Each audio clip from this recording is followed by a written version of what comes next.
പത്തനാപുരത്ത് മുൻ മന്ത്രി കെ.വി. ഗണേഷ് കുമാറിനെ മലർത്തിയടിച്ച് ജ്യോതികുമാർ ചാമക്കാല വിജയം കൊയ്തപ്പോൾ അത് ഉമ്മൻചാണ്ടിക്കുള്ള ട്രിബ്യൂട്ട് കൂടിയായി. വീടുകൾ തോറും കയറിയിറങ്ങി ഉമ്മൻചാണ്ടിയുടെ മകൾ മറിയം ഉമ്മൻ അടക്കമുള്ള പ്രവർത്തകർ വോട്ട് തേടിയതോടെ തന്റെ ഉറച്ച കോട്ടയിൽ ഗണേഷ് കുമാർ മൂക്കും കുത്തി വീണു. ഏത് കാറ്റിലും പത്തനാപുരം തന്നെ കൈവിടില്ലെന്ന പ്രതീക്ഷയിൽ കളിച്ച ഗണേഷ് കുമാറിന് കിട്ടിയ ഇരുട്ടടിയാണ് ആ തോൽവി.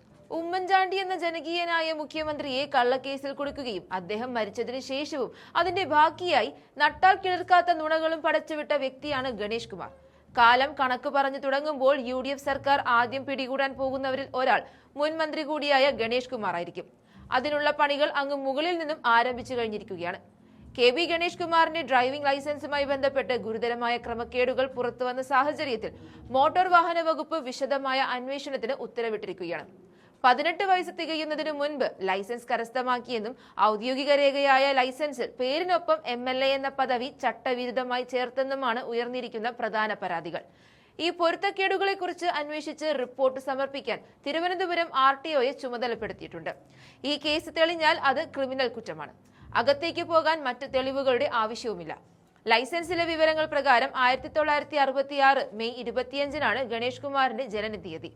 എന്നാൽ അദ്ദേഹത്തിന് ലൈസൻസ് അനുവദിച്ചിരിക്കുന്നത് 1984 ഫെബ്രുവരി 13-നാണ്. നിയമപ്രകാരം ഗിയറുള്ള വാഹനങ്ങൾ ഓടിക്കുന്നതിനുള്ള ലൈസൻസ് ലഭിക്കാൻ 18 വയസ്സ് പൂർത്തിയാക്കണമെന്നിരിക്കെ 17 വയസ്സും 8 മാസവും മാത്രം പ്രായമുള്ളപ്പോഴാണ് ഗണേഷ് കുമാറിന് ലൈസൻസ് ലഭിച്ചിരിക്കുന്നത്.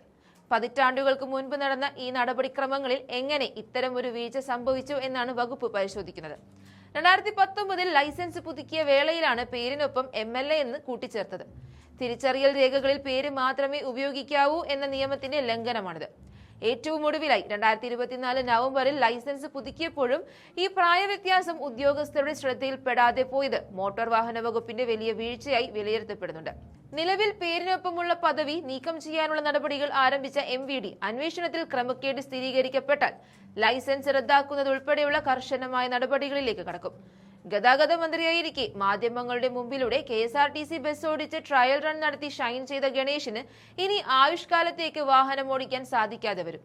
UDF സർക്കാർ അധികാരമേൽക്കുന്ന മുറയ്ക്ക് മുൻ മന്ത്രിയെ ഇടംബലം പൂട്ടുമെന്നുറപ്പാണ്. കാലം കണക്ക് പറഞ്ഞു തുടങ്ങുമ്പോൾ ഇനി തെരഞ്ഞെടുപ്പിൽ മത്സരിക്കാനുള്ള അയോഗ്യത പോലും ഒരുപക്ഷെ ഗണേഷ് കുമാറിനെ ഭാവിയിൽ തേടിയെത്തിയേക്കാം.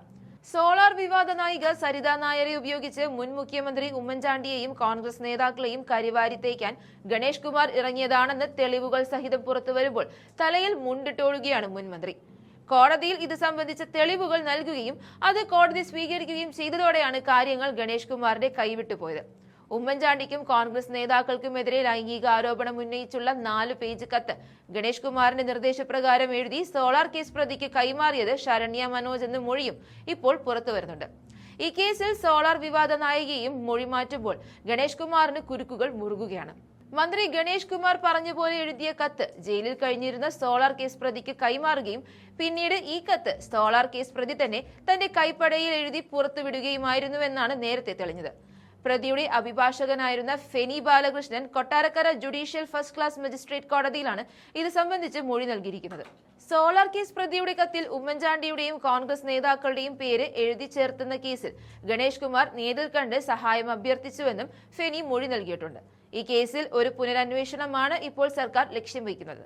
അങ്ങനെ സംഭവിച്ചാൽ ഉമ്മൻചാണ്ടിക്കുള്ള ട്രിബ്യൂട്ടായി ഗണേഷ് കുമാറിനെ അകത്തിടാൻ UDF സർക്കാർ ധൈര്യം കാണിക്കുമോ എന്ന ചോദ്യവും അന്തരീക്ഷത്തിൽ ഉയർന്നിട്ടുണ്ട്.